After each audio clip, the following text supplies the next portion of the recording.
আসসালামু আলাইকুম রহমতুল্লাহি ওবরকাতুহ। সম্মানিত দর্শক, আজকের এই ভিডিওটি বাংলাদেশের সাবেক প্রধানমন্ত্রী শেখ হাসিনার আগামী দিনের রাজনীতি, ভবিষ্যৎ এবং পরিণতি নিয়ে ইতিহাসের আলোকে আলোচনা করার চেষ্টা করব। আপনারা জানেন যে মানুষের যে ভাগ্য, এটির চারটি পরিণতি চারটি ডাইমেনশনে হয়ে থাকে, চতুষ্কোণে হয়ে থাকে। কিছু মানুষ রয়েছে জন্মগতভাবেই তারা রাজাবাদশাহ হয়ে জন্ম নেয়।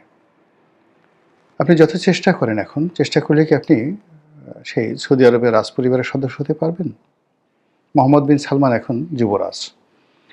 তার চেয়ে ১,০০০ গুণ ক্ষমতা আপনার থাকতে পারে, লেখাপড়া থাকতে পারে, প্রজ্ঞা মেধা যোগ্যতা থাকতে পারে, ধীশক্তি থাকতে পারে, কিন্তু আপনি কি সৌদি আরবের যুবরাজ হতে পারবেন? কিংবা বাকিংহাম প্যালেসে এখন যিনি রাজা হিসেবে আছেন, কিং হিসেবে আছেন, চার্লস, তিনি বা তার পুত্র উইলিয়াম, তার মতো কি আপনি হতে পারবেন? নিয়তি আপনাকে সেই জায়গাটা থেকেই যেতে দিচ্ছে। তাহলে বোঝার চেষ্টা করুন, জন্ম আপনাকে অনেক কিছু নির্ধারণ করে দেয়। ২ নম্বর হলো যে আপনার যে ভৌগোলিক অবস্থান। আপনার জন্ম যদি ইউরোপে হয়, আমেরিকাতে হয়, আপনার জন্ম যদি জাপানে হয়, আপনার জন্ম যদি বাংলাদেশে হয়, উগান্ডাতে হয়, বুগান্ডাতে হয়, তাহলে আপনার সেই ভূখণ্ডগত কারণে, ভূমির কারণে, জলবায়ু আবহাওয়ার কারণে, প্রকৃতি এবং পরিবেশের কারণে আপনি যা কিছু অর্জন করেছেন, আপনার শরীর, গায়ের রং, চিন্তা চেতনা, সব কিছু এটা মৃত্যু পর্যন্ত আপনাকে ওই বৃত্তের বাইরে বেরোতে দেবে না। আপনি যত চেষ্টা করেন বাংলাদেশ বসে আপনি ফিদেল ক্যাস্ট্রো বা চে গুয়েভারা হতে পারবেন না। আপনি যত চেষ্টা করেন মিশরের মতো জায়গাতে বসে আপনি বঙ্গবন্ধু শেখ মুজিবুর রহমান হতে পারবেন না। আমাদের দেশে এখানে যেভাবে রঘু ডাকাত রয়েছে, এই রঘু ডাকাতের সঙ্গে আপনি জেমস বন্ডের কখনোই তুলনা করতে পারবেন না। আবার পাক ভারত উপমহাদেশে, বাংলাদেশে আপনি কোনোদিন একজন জেমস বন্ডকে বানাতে পারবেন না। এখানে জেমস বন্ড নামক কোনো চরিত্রকে যদি পুরনো ঢাকাতে ছেড়ে দেওয়া হয়, ১ ঘন্টার মধ্যে পুরনো ঢাকার পরাটা, বিরিয়ানি এগুলো খেয়ে পেট খারাপ হয়ে মরে যাবে, সঙ্গে সঙ্গে জেমস বন্ড মরে যাবে। এই হলো অবস্থা। আবার আমাদের দেশের সেই বিখ্যাত যে রানী ভবানী, ভবানী পাঠক, কিংবা ধরুন সেই যে রঘু ডাকাত, এদেরকে নিয়ে যদি আপনি ইটালিতে ছেড়ে দেন, ১ মিনিটের মধ্যে সে মরে যাবে সঙ্গে সঙ্গে। এই জন্য ভূগোল একটা বিরাট বিষয় মানুষের জীবনের জন্য। এরপর টাইম, সময়, অপরচুনিটি, সময় এবং সুযোগ, এই দুটো ছাড়া আপনার কোনো জ্ঞান, কোনো যোগ্যতা কখনো কাজে আসবে না। অনেক সফলতা কেবলমাত্র সময়ের কারণে ব্যর্থ হয়ে যায়, আর অনেক ব্যর্থতা কেবল সময়ের কারণে সফল হয়ে যায়। শেখ হাসিনার জন্য যেটি ২০০৯ সনে সম্ভব ছিল, ১২ সনে সম্ভব ছিল, সেটি ২০২৫ সনে তার জন্য অসম্ভব হয়ে গিয়েছিল। তারেক রহমান সাহেবের জন্য ২০২৪ সনের আগস্ট মাসের ১৫ তারিখ পর্যন্ত যে ইতিহাস রচনা করার তার সুযোগ ছিল, এটি এখন তিনি চেষ্টা করলেও পারবেন না। ফলে সময় একটা বিরাট ফ্যাক্টর। থার্ড হলো ইতিহাস, ট্র্যাডিশন, ঐতিহ্য, বংশক্রম, ক্রোমোজম, এই জিনিসগুলো আপনার ক্ষেত্রে কিভাবে কাজ করে। অর্থাৎ আপনি যে ভূখণ্ডে আছেন সেই ভূখণ্ডের অতীত ইতিহাস এবং আপনি যে কর্ম করছেন সেই কর্মে পৃথিবীর যে ইতিহাস, সেই ইতিহাসের ধারাবাহিকতা আপনার জন্য অনিবার্য হয়। আপনি এর বাইরে যেতে পারবেন না। বাংলাদেশে বঙ্গবন্ধুর যা অবস্থা হয়েছে, চিলির সালভেদর আলেনদের একই অবস্থা হয়েছে। বঙ্গবন্ধুর যে অবস্থা হয়েছে, মার্শাল টিটোর একই অবস্থা হয়েছে। এর বাইরে যেতে পারেনি। একটা সময় আছে, সেই সময়ের সাথে আপনাকে তাল মেলাতে হয়। তো সেই অর্থে শেখ হাসিনা এই মুহূর্তে কোন পর্যায়ের লোক? তার বন্ধুগুলো ধরেন, নরেন্দ্র মোদী, পুতিন, কাতারের এই যে বর্তমান আমির, সে আমিরের বাবা, বাদশাহ সালমানের যে এখন যে মোহাম্মদ বিন সালমান রয়েছেন, তার বাবা বাদশাহ সালমান, ডোনাল্ড ট্রাম্প, এই মানুষগুলোর কথা বললাম যাদের সঙ্গে তার ভালো সম্পর্ক রয়েছে। এর মধ্যে আরেকজন আছে বর্তমান, যিনি ভুটানের যিনি রাজা, তিনি সজীব ওয়াজেদ জয়ের খুব ঘনিষ্ঠ বন্ধু, ক্লাসমেট। আর তার বাবা শেখ হাসিনার ঘনিষ্ঠ বন্ধু, মানে সাবেক রাজা, ভুটানের সাবেক রাজা। এই যে লিগেসি, এই মানুষগুলোর তকদিরের সাথে, পরিণতির সাথে, যাকে বলা হয় তার লিগেসি এবং তার তকদির নির্ভর করছে। ২ নম্বরে যেটা আছে যে তিনি যে লিগেসি ধারণ করেন, বঙ্গবন্ধু, এটি তার প্রধান পুঁজি। তো বঙ্গবন্ধু লেভেলে তার বন্ধু কারা ছিলেন? Nelson Mandela. তার বন্ধু কারা ছিলেন? যুগোস্লাভিয়ার মার্শাল টিটো। তার বন্ধু কারা ছিলেন? আনোয়ার সাদাত, মিশরের president Anwar Sadat, Fidel Castro. তার বন্ধু ছিলেন ইয়াসির আরাফাত। অর্থাৎ আপনি সেই জোট নিরপেক্ষ আন্দোলনে 1973-তে যে বঙ্গবন্ধুর উপস্থিতি, সেই জায়গাতে যে পোর্ট্রেটগুলো আছে, ছবিগুলো আছে, এবং সেখানে তার সঙ্গে যার বন্ধুত্ব, সেই বন্ধুত্বের প্রেক্ষিতে যে একটা ইতিহাস রচনা হয়েছে, সেই ইতিহাসের ধারাবাহিকতায় ওই মানুষগুলোর যে পরবর্তী প্রজন্ম, নেক্সট জেনারেশন যারা রাজনীতিতে এসেছেন, তাদের যে পরিণতি হয়েছে, শেখ হাসিনারও ঠিক সেই পরিণতি হবে, এতে কোনো সন্দেহ নাই। এটাই হিস্ট্রি। ইতিহাস বলেন না যে ইতিহাস বারবার ঘুরে ফিরে একই ঘটনা ঘটে, হিস্ট্রি রিপিট ইটসেলফ, বারবার ফিরে আসে। তো শেখ হাসিনার জন্য ঠিক সেই ইতিহাস বা সেই পরিণতি অপেক্ষা করছে। এর বাইরে গ্রহ নক্ষত্র আছে, জ্যোতিষ্ক মণ্ডলী আছে। আর আপনি যদি সর্বশেষ ধর্মবিশ্বাসী হন, তাহলে মহান আল্লাহ রাব্বুল আলামিনের ডিজায়ার, এটা আপনাকে মানতে হবে। শেষটা দিয়ে শুরু করি, মহান আল্লাহর ডিজায়ার।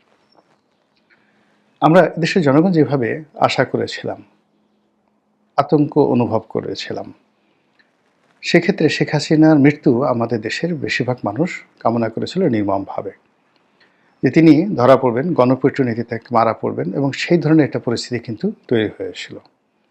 এবং এটা ছিল 99.99%। জনগণ গণভবন আক্রমণ করবে এবং সেখানে শেখ হাসিনাকে ধরে, তার বোনকে সহ ধরে পাড়িয়ে মেরে ফেলবে। অনেক মানুষ মনে মনে আশা করতেন যে জয়, পুতুল তারাও বাংলাদেশে যখন থাকে, অর্থাৎ কেউ যেন ৭৫-এর 15ই আগস্টে যারা উল্লসিত হয়েছেন, তাদের বক্তব্য হলো যে ওই সময়টিতে শেখ হাসিনা, শেখ রেহানার যে বেঁচে যাওয়াটা, এটা তাদের জন্য একটা অভিশাপ। কাজেই আগামী দিনে যদি এরকম কোনো সুযোগ আসে, তাহলে সেক্ষেত্রে শেখ পরিবারের একটা সিঙ্গেল শেখকে বাঁচিয়ে রাখা যাবে না। সেক্ষেত্রে শেখ সেলিম, শেখ হেলাল, অন্যান্য যে সকল শেখ রয়েছে, সবাইকে পাড়ায় মারতে হবে। এই ছিল মানে শেখ হাসিনা বিরোধী, আওয়ামী লীগ বিরোধী তাদের একটা জনরোষ। যদিও শেখ পরিবারের মধ্যে অনেক অভ্যন্তরীণ দ্বন্দ্ব সংঘাত কোন্দল রয়েছে, কিন্তু অবাক করার ব্যাপার হলো মিরাকেলি প্রায় সব শেখ নিরাপদ দেশ ছেড়ে পালিয়েছেন বা চলে গেছেন। তাদেরকে পাঠানো হয়েছে, কেউ নিজে চলে গেছেন, কেউ পরবর্তীতে চমৎকারভাবে পালাতে পেরেছেন। It's a miracle. অথচ এদেরকে যদি আগস্ট মাসের 2024 সালের 15 তারিখের মধ্যে পাওয়া যেত, জনরোষ এমন পর্যায়ে ছিল তারা কেউ বাঁচতে পারতেন না। তাদেরকে কে বাঁচালো? এরপর শেখ হাসিনা যেভাবে হেলিকপ্টার করে গেলেন, এটা আমার কাছে একটা অলৌকিক বিষয় মনে হয়। এটা খুব সাধারণ বিষয় নয়। তার হেলিকপ্টার ধ্বংস হয়ে যেতে পারত, হেলিকপ্টারের পাখা ভেঙে পড়তে পারত, বা তিনি যখন উড়াল দিবেন, হেলিকপ্টার উঠবেন, তখন গণভবনের গেট ভেঙে গেছে। পুরো জিনিসটিকে যারা ম্যাটিকুলাস বলার চেষ্টা করছেন, এটা যদি ম্যাটিকুলাস ডিজাইনের মতো হতো, তাহলে শেখ হাসিনা সপরিবারে ধরা পড়ার কথা। কিন্তু তিনি সেই ধরাটা পড়েননি। এমনকি তার যারা লোকজন, যেমন সালমান এফ রহমান বা আনিসুল হক, তাদেরকে ধরিয়ে দেওয়া হয়েছে, তাদেরকে নিরাপদ আশ্রয় নিয়ে যাওয়া হয়েছে।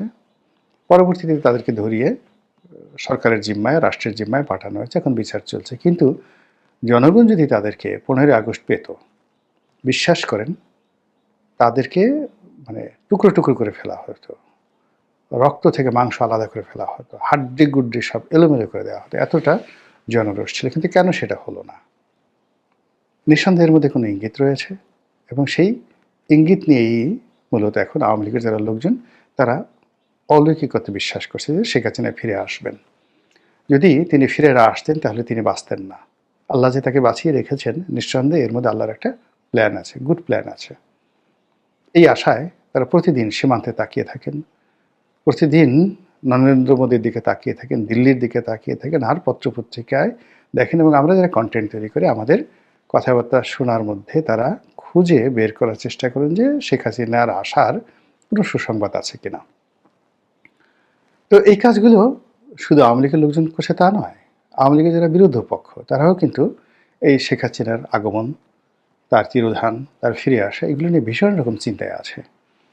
বিবিসি থেকে শুরু করে অন্যান্য যে সকল আন্তর্জাতিক গণমাধ্যম, তারা মানে শেখ হাসিনাকে মাইনাস করছে না কেউ, বরং অনেকে প্রমোট করছে। বিশেষ করে BBC world, BBC India, BBC Bangla, তারা প্রতিদিনই একটা না একটা কন্টেন্ট তৈরি করছেন, যেটা প্রকারান্তে আওয়ামী লীগকে পুনর্বাসিত করছে, শেখ হাসিনার ইমেজ বৃদ্ধি করছে এবং একটা পজিটিভ ধারণা শেখ হাসিনা সম্পর্কে তৈরি করছে। এবং আজকের এই ভিডিওটি যে আমি করছি, এটাও বিবিসির একটা রিপোর্ট দ্বারা আমি অনুপ্রাণিত হই। এখন বিবিসি যে রিপোর্টটি করেছে, সেই রিপোর্ট অনুযায়ী শেখ হাসিনার পরিণতি কী হবে, সেই পরিণতিতে যে কোনো লিখে বুঝতে পারবে যে শেখ হাসিনা ফিরে আসবেন, এই কথাই বিবিসি বোঝানোর চেষ্টা করেছে। তারা খুব সুকৌশলে যারা ক্ষমতাচ্যুত হয়েছে এবং যারা ধরা পড়েছেন, জনতার হাতে ধরা পড়েছেন, তারা সবাই ফাঁসিতে চড়েছেন। এটা তারা সুন্দর করে বুঝিয়ে দিয়েছেন। সেক্ষেত্রে দ্বিতীয় বিশ্বযুদ্ধের শেষ পর্যায়ে যেভাবে সৈনিকদের হাতে ফ্যাসিবাদের জনক বেনিতো মুসোলিনি ধরা পড়লেন, যেভাবে নিকোলাই চাউশেস্কু এবং তার স্ত্রী এলেনা ধরা পড়লেন সেনাবাহিনীর হাতে, তিনিও কিন্তু এভাবে হেলিকপ্টারে করে উড়ে যাচ্ছিলেন। কিন্তু সেই হেলিকপ্টার আবার নামিয়ে ফেলা হয়েছিল মাঝপথে, উড়তে পারেনি, সেনাবাহিনী বিদ্রোহ করেছিল। তো এখন বাংলাদেশের যে এরিয়া, সেই এরিয়ার মধ্যে শেখ হাসিনার হেলিকপ্টারটা একটা নির্দিষ্ট সময় পর্যন্ত ছিল, 2 ঘন্টা 2.5 ঘন্টা। আপনি যদি সীমান্ত এখান থেকে এয়ারপোর্ট পর্যন্ত তাকে যেতে হয়, কয় ঘন্টা সময় লেগেছে, ফ্লাইং টাইম, নামা এবং সেখান থেকে সামরিক বিমানে চড়া এবং সেখান থেকে আবার যাকে বলা হয় ভারতে যাওয়া। এই সময়টার মধ্যে যদি সেনা বিদ্রোহ হতো, এই সময়টার মধ্যে যদি কোনো রাজনৈতিক সিদ্ধান্ত হতো, তাহলে তাকে ফিরিয়ে আনা যেত। সেটা হয়নি। ফলে নিকোলাই চাউশেস্কু এলেনার ক্ষেত্রে যে ঘটনা ঘটছে, সেই ঘটনা শেখ হাসিনার ক্ষেত্রে ঘটেনি, আগামীতেও ঘটবে না। একইভাবে যে ঘটনা ঘটেছে সেই ফ্যাসিবাদের জনক, সেই ইতালির বেনিতো মুসোলিনির ক্ষেত্রে, সেটাও তার ক্ষেত্রে ঘটেনি, তিনি পালা থেকে ধরা পড়েননি। এভাবে বিবিসি আরও 10-12 জনের নাম বলেছে যারা ধরা পড়েছেন এবং মারা গেছেন। সাদ্দাম ধরা পড়েছেন, মারা গেছেন, ফাঁসিতে চড়েছেন। তারপর গাদ্দাফি ধরা পড়েছেন, মারা পড়েছেন। কিন্তু যারা নিরাপদে চলে যেতে পেরেছেন, রেজা শাহ পাহলভি চলে যেতে পেরেছিলেন নিরাপদে।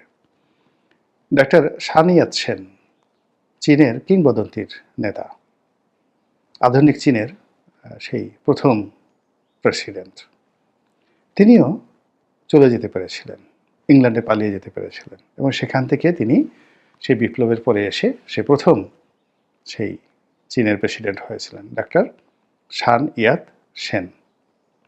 এখন শেখ হাসিনার জন্য কি পরিণতি অপেক্ষা করছে? তিনি কি সান ইয়াত সেনের মতো ফিরে আসবেন,